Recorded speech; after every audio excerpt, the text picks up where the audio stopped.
இப்பதாங்க தெரியுது யார் யாருக்கு யார் யார் மேல வன்மம் இருக்கு அப்படின்னு சொல்லிட்டு. அதாவது அன்ஷிதாவுடைய வன்மம் டுவர்ட்ஸ் ஜாக்லின் அர்த்தமே இல்லாத ஒன்றா இருக்கு.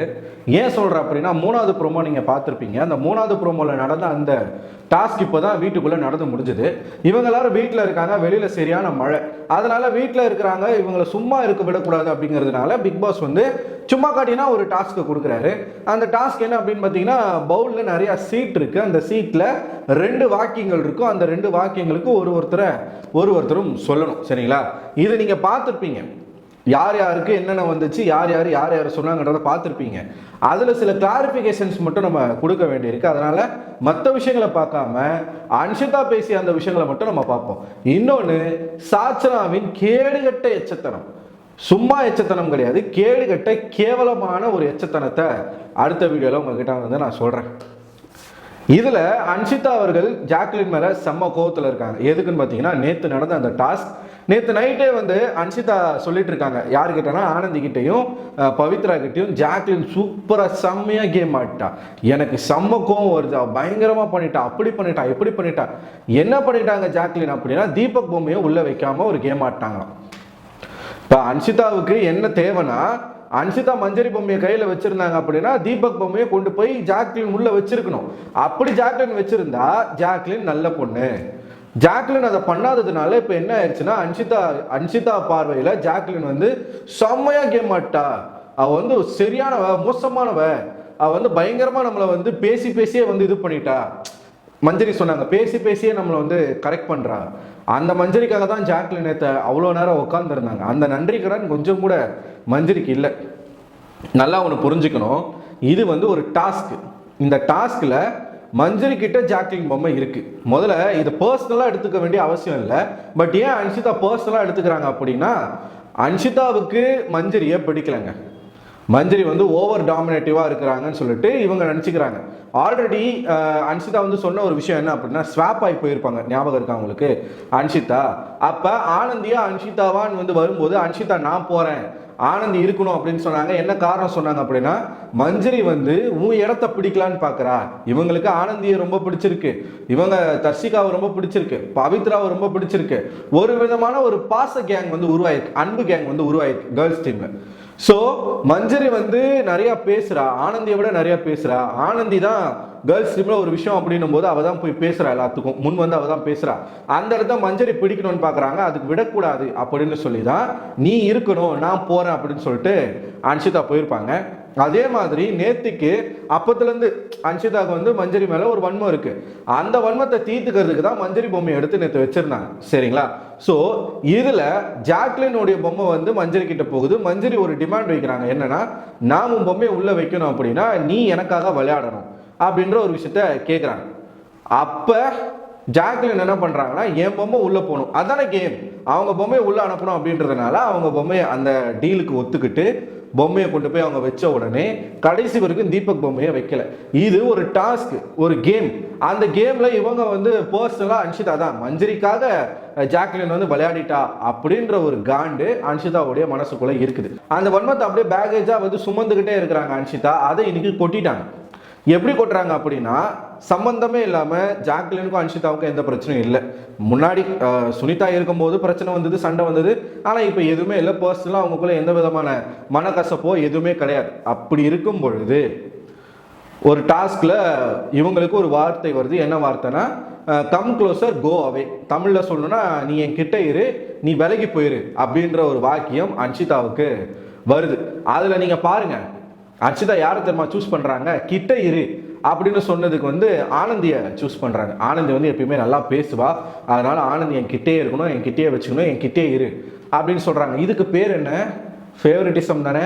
அன்னைக்கும் ஆனந்திக்காக மஞ்சரி கிட்ட வந்து சண்டையை போட்டீங்க. நேத்திக்கு மஞ்சரி வெளியில் போகணும்னு சொல்லிட்டு தீபக் அண்ணா சேவ் ஆகணுமா? ஏன்னா தீபக் அண்ணா வந்து கூட பிறக்காத ஒரு அண்ணன் மாதிரியான ஒரு பாசத்தை காட்டுறாராம். அதனால மஞ்சரி வந்து போகணுமா? உங்கள் கேம் நீங்கள் தான் ஆடணும், அதை ஜாக்லின் ஆட முடியாது. நீங்கள் அதை ஜாக்லின் மேலே போட்டு ஜாக்லின் அதை செய்யணும்னு எதிர்பார்த்து அதை ஜாக்லின் செய்யலைன்ன உடனே நீ வந்து மோசமானவன் அப்படின்ற ஒரு முத்திரையை குத்துறதுல அர்த்தமே இல்லை அன்ஷிதா. இது முழுக்க முழுக்க உங்களோட வன்மத்தை தான் காட்டுது. இவங்க தூரம் போ அப்படின்ற ஒரு வாக்கியத்துக்கு சட்டுன்னு மூஞ்சில் அடிச்ச மாதிரி யாரோட பேரை சொல்றாங்க அப்படின்னா ஜாக்லின் பேரை சொல்றாங்க. ஜாக்லின், நீ கிட்டே வராத, நீ தூரமா போயிரு. ஏன்னா நேத்துக்கு நீ ஒரு விஷயம் பண்ணல, அது எனக்கு வந்து பிடிக்கல, அதனால நீ தயவுசெய்து என் கிட்டே வந்துடாத, போயிரு. எனக்கு புரியல, இது என்ன குழந்தைத்தனமா இருக்கு, ஏதோ சாக்லேட்டுக்கு அடிச்சுக்கிற மாதிரி அடிச்சுக்கிறாங்களே அன்ஷிதா. இது டாஸ்க்கு அப்படின்ற ஒரு புரிதல் இல்லை.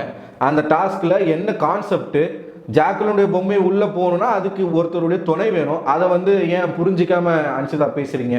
அந்த அளவுக்கு உங்களுக்கு அறிவு இல்லையா, இல்ல தெரிஞ்சும் தெரியாத மாதிரி நீங்க பேசுறீங்களா அப்படின்ற குழப்பம்.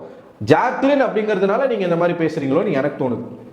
எதுக்காக கிட்ட வராத தூரப்போ, அவ்வளோ ஹாஷா நீங்க சொல்ல வேண்டிய அவசியம் என்ன? அப்படி என்ன பண்ணாங்க? உங்களுக்கு எதனா நம்பிக்கை துரோகம் பண்ணாங்களா, இல்ல உங்க பொம்மையை எடுத்து வச்சுக்கிட்டு உள்ள வைக்காம இருந்தாங்களா? அப்படியெல்லாம் கிடையாது இல்லையா? ஸோ மனசுல வன்மம், அதான் ஜாக்லின்னாலே எல்லாருக்கும் மனசுக்குள்ள ஒரு வன்மம் இருக்கு. அப்படித்தான் இந்த குட்டி சாத்தான் ஒரு வன்மத்தை கொட்டிருச்சு. அது அடுத்த வீடியோல நம்ம பார்ப்போம். இதுல என்ன ஆச்சுன்னா, ஜாக்லின் வந்து சும்மா இல்லாம திருப்பி கொடுக்குறாங்க. இப்ப ஜாக்லின் வந்து என்ன பண்ணணும், கேம் எப்படி ஆடணும் நம்ம நினைச்சோமோ அப்படி ஆடுறாங்க. நான் சொல்லியிருந்த ஒரு வீடியோவில் எத்தனை பேர் கவனிச்சிங்கன்னு தெரியல, ஜாக்லின் இதே மாதிரி அவங்களுக்கு எதிராக நடக்கக்கூடிய விஷயங்களுக்கு பொறுமையாக போகக்கூடாது, அமைதியாக இருக்கக்கூடாது, பேசணும், இறங்கி ஆடணும் அப்படின்ற ஒரு விஷயத்த நம்ம சொல்லியிருந்தோம். அதுதான் மக்களுக்கு பிடிக்கும். இப்போ சௌந்தர்யம் ஏன் மக்களுக்கு பிடிக்குது அப்படின்னா, எது இருந்தாலும் அவங்க வந்து பேசுறது கரெக்டாக இருந்தாலும் சரி, இல்லை தப்பாக பேசினாலும் சரி, தைரியமாக பேசுகிறாங்க. அதுதான் மக்களுக்கு பிடிச்சிருக்கு. அப்படி ஜாக்லினோட கேம் மாறணும் அப்படின்றத நம்ம சொன்னோம். அதுக்கேற்ற மாதிரி ஜாக்லினோட கேம் இப்போ மாறிக்கிட்டு இருக்கு. உடனே அந்த இடத்துல ஒரு ரிப்ளை கொடுக்குறாங்க ஜாக்லின். என்ன அப்படின்னா, நான் உங்ககிட்டயே வரலையே முதல்ல, அப்புறம் எங்கேருந்து நான் விலகி போகிறது அப்படின்னு கேட்குறாங்க. கரெக்டு தானே? இப்போ நான் ஒன்றும் உனக்கு க்ளோஸான ஃப்ரெண்டோ இல்லை அப்படியே மச்சாங்கிச்சாலாம் உங்க கூட நான் ஒட்டிக்கிட்டோலாம் இல்லை. நீ எங்கேயோ இருக்க, நான் எங்கேயோ இருக்கேன், கிட்டே வரல, நான் எதுக்கு உன்னை விட்டு விலகி போனோம் அப்படின்ற ஒரு திருப்பி ரிப்ளை வந்து ஜாக்லின் கொடுக்குறாங்க. ஸோ இந்த இடத்துல முழுக்க முழுக்க நம்மளுடைய அன்ஷிதாவுடைய வன்மத்தை மட்டும்தான் நம்மளால பார்க்க முடிஞ்சிருக்கு. சம்பந்தமே இல்லாத ஒரு வன்மம். இதான் நம்ம ஆரம்பத்துலேருந்து சொல்லிக்கிட்டு இருக்கோம். அதுக்கு ஜாக்லின் காரணமே கிடையாது. ஜாக்லின் அதுக்கு டிசர்விங்கே இல்லைனாலும் அவங்க மேலே வன்மத்தை காட்டுறாங்க.